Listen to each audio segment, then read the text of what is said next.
Саламатсыздар ма оқушылар мен әріптестер? Бүгін біз облыстық Дарын Республика ғылыми-практикалық орталығы облыстық олимпиаданың бірінші кезеңінің есебін шығаратын боламыз. 10-шы сынып 2023 жыл бірінші тур, бірінші есеп. Бұл есеп 10-11 класстарға келген болатын. Енді бірінші есепті оқылайық. Максвелл дискінің қозғалысы берілген. Максвелл дискісі, оның үлкен радиусы 2r, кішкентай радиусы 2 кішкентай r.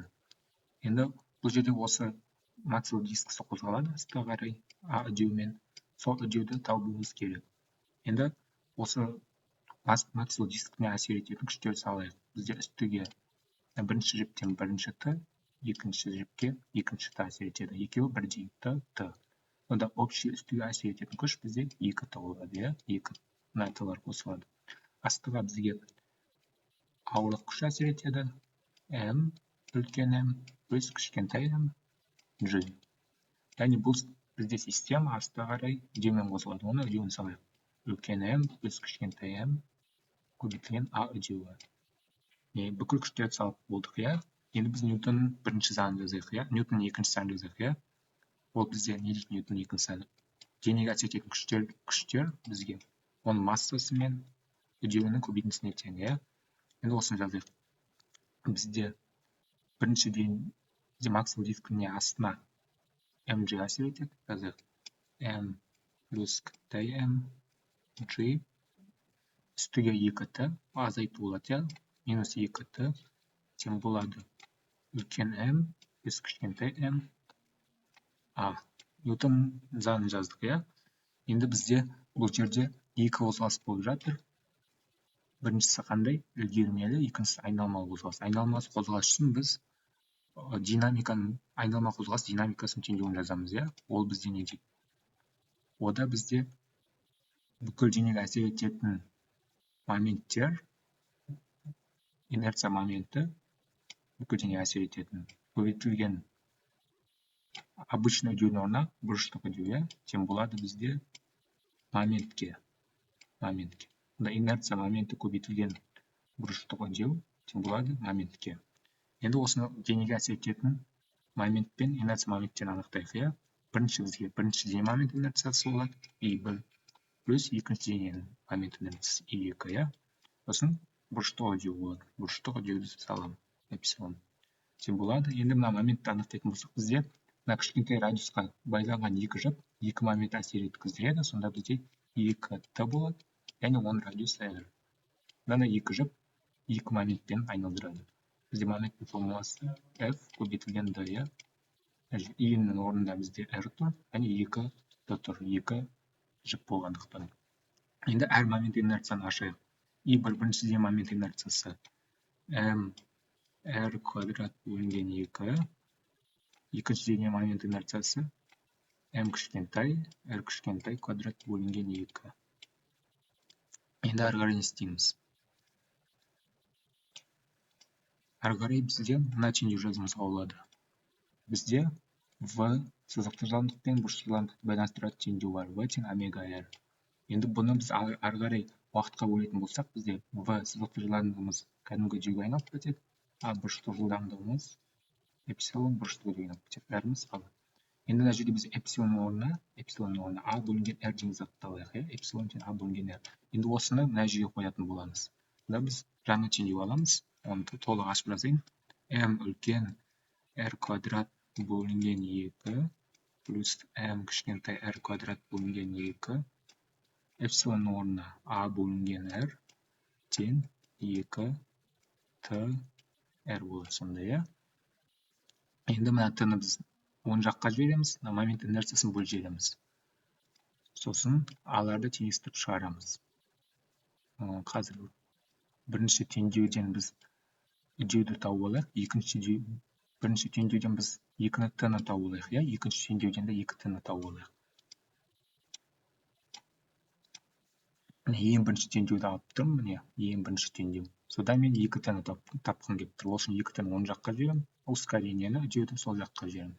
Сонда мындай теңдеу шығады. m плюс m g минус m плюс m a тең 2t. міне мына теңдеуден мен 2t-ны алғым келіп тұр, және 2t-ны теңестіргім келіп тұр, екі жақтан. Осы теңдеу жазамын енді. mr квадрат бөлінген 2 плюс mr квадрат бөлінген 2.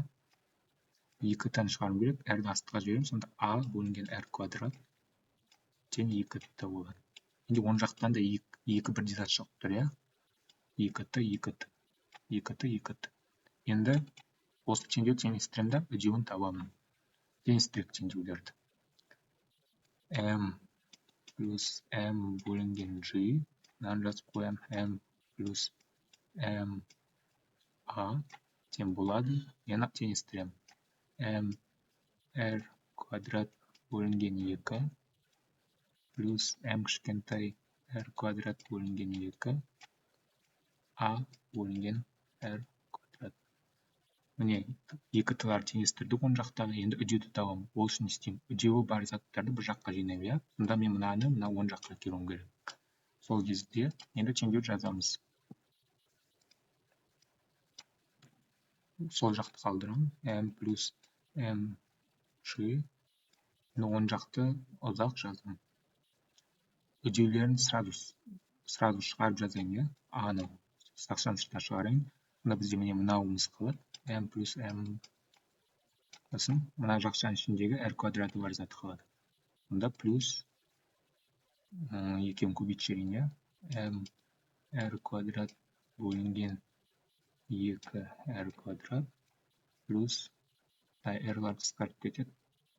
m бөлінген 2 болып шығады. m бөлінген 2. Үдеуді жақшаның ішіне шығардым.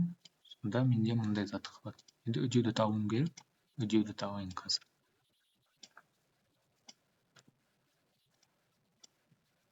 Үдеуді табу үшін m бөлінген mg-ді мынаған бөлем. Сонда m плюс m бөлінген g бөлемін m плюс m плюс m r квадрат бөлінген 2 плюс m бөлінген 2-ге, иә? Мына жерде r квадрат бар. Енді бұл теңдеуін істеймін, ортақ бөлім келтірем астына, иә?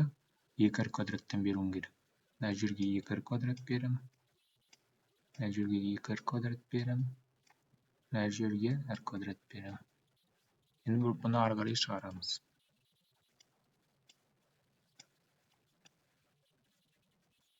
Онда мына жерде ортақ бөлімін тауып алайық. 2r квадрат. Мына жерде бізде m үлкен 2r квадрат плюс m кішкентай 2r квадрат. Мына жерде бізде плюс үлкен mr квадрат плюс mr квадрат. Енді бұны бізде мына жерде тұру керек, иә, болса. Оны мына жерге қойғанда біз мына асты жағы үстіге көбейту болып кетеді, соны жазайын енді. Сонда a тең мына 2r квадрат үстіге көбейту болып кетеді ғой. Сол кезде бізде үстіде m плюс m g 2r квадрат болады, иә? Бөлу мына ұзын зат болады. m 2r квадрат плюс m 2r квадрат плюс үлкен m r квадрат плюс m r квадрат. Енді мұндай теңдеу шығыпты, үдеуін таптық, уже есеп шығыптыр. Енді бізде мындай зат бар. Біз берілгеніне келейік. Есептің берілгеніне келетін болса, қараңыздар, неге жазып тұр? Бізде үлкен m дейді массасы, және радиусы бар диск, мына үлкен дисктің массасы m.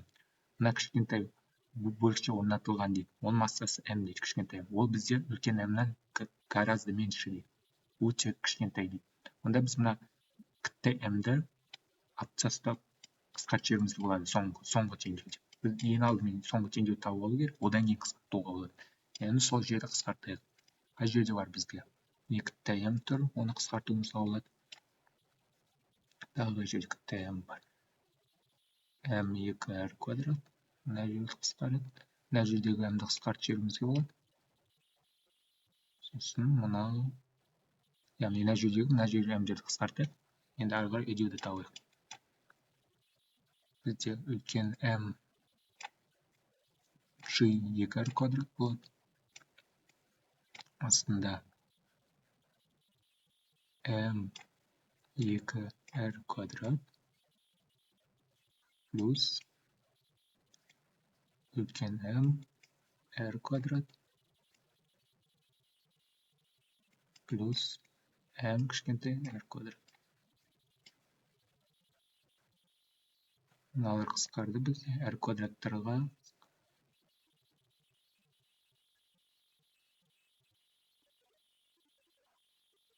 Енді үдеуді табайық, иә? Біз мына кішкентай m-ді да қысқартуымыз керек, ұмытып кеттік солай.